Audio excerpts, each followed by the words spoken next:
Mes frères compatriotes congolais et congolaises, je suis profondément attristé d'apprendre les attaques contre la haine tribale et les discours tribaux qui ont coûté la vie à de nombreuses personnes à Malembankulu, dans la province d'Olomami, le 12 novembre 2023. Mes pensées et mes prières sont avec les familles des victimes en ces temps difficiles. Je suis de tout cœur avec vous dans cette période de deuil et de tristesse. Je vous souhaite beaucoup de courage, de force pour surmonter cette épreuve.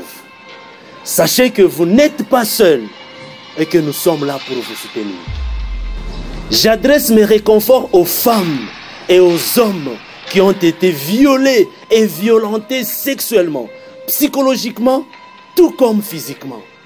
Mes sincères condoléances sont adressées aux familles qui ont perdu leurs êtres chers, bébés, enfants, mères, oncles et tantes.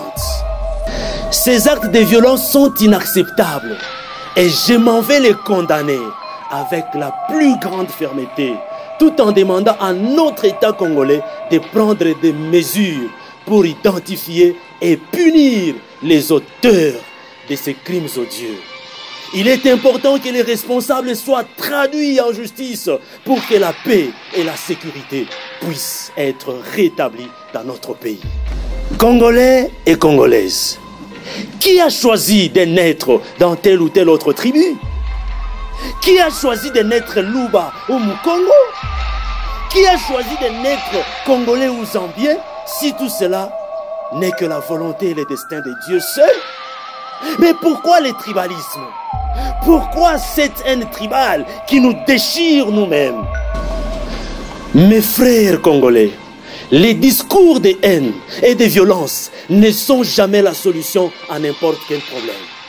Car ils ne font qu'aggraver les problèmes et causer des souffrances vaines. Nous devons tous travailler ensemble pour promouvoir la paix, la tolérance et le respect mutuel. Nous devons nous rappeler que nous sommes tous des êtres humains, peu importe nos origines ethniques ou nos religions. Nous avons tous les mêmes droits et les mêmes aspirations à une vie meilleure. Nous devons nous unir pour construire un avenir meilleur pour nous-mêmes et pour les générations futures. C'est pourquoi je vous encourage à joindre le message de paix et à travailler ensemble pour surmonter les divisions tribales. En tant qu'ambassadeur de la jeunesse pour la paix, nous sommes là pour vous soutenir et vous aider à construire un avenir plus pacifique, plus prospère dans la diffusion des messages de paix. Chers jeunes, rappelez-vous que vous êtes une force et une puissance pour les changements.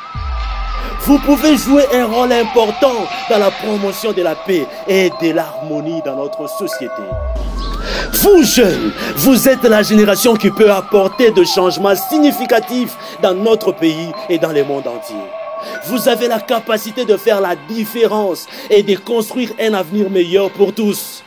Cependant, il est important de vous rappeler que les discours de haine et la violence ne sont jamais la solution.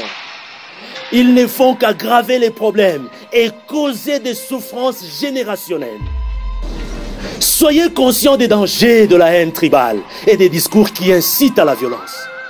Ne vous laissez pas être bernés par des discours qui incitent la haine. Travaillons ensemble pour promouvoir la paix, la tolérance et le respect mutuel dans nos communautés, en organisant des événements culturels, des campagnes de sensibilisation, des projets de développement communautaire. Chers politiciens congolais et de partout ailleurs, permettez-moi de vous rappeler que votre responsabilité est de promouvoir la paix, la tolérance et le respect mutuel. Vous devez être conscient des conséquences de vos paroles et de leurs actions sur la société qui attend beaucoup de vous. Les discours de haine peuvent causer des divisions et des tensions vaines, ce qui peut entraîner des violences et des conflits. Vous devez travailler ensemble pour promouvoir l'unité et la solidarité de notre nation. C'est pourquoi je vous demande de vous engager à ne jamais prononcer des discours de haine tribale, car cela ne vous honore pas. Chers internautes congolais et de partout ailleurs, n'oubliez pas que les images de tout ce qui s'est passé à Malembankoulou sont atroces et traumatisantes, surtout pour les victimes et leurs familles. Je vous encourage à ne pas les diffuser et même à les supprimer sur les médias sociaux, car leur diffusion peut inciter la haine tribale et aggraver des tensions dans notre société. Je vous demande de faire preuve de respect et de compassion envers les victimes et leurs familles, car le bilan est trop lourd. De ce fait, j'encourage toute personne à signaler toute publication malveillante sur Internet, textes, vidéos, photos, et à demander qu'elle soit retirée. Bien-aimé, que tu sois Moulouba, Kassayen ou Mukongo, sache que tu es Congolais. Que tu sois Teke ou Yaka, sache que la RDC t'appartient aussi. Que tu sois Kanyoka ou Kandembo, retiens que le Congo, c'est chez toi aussi.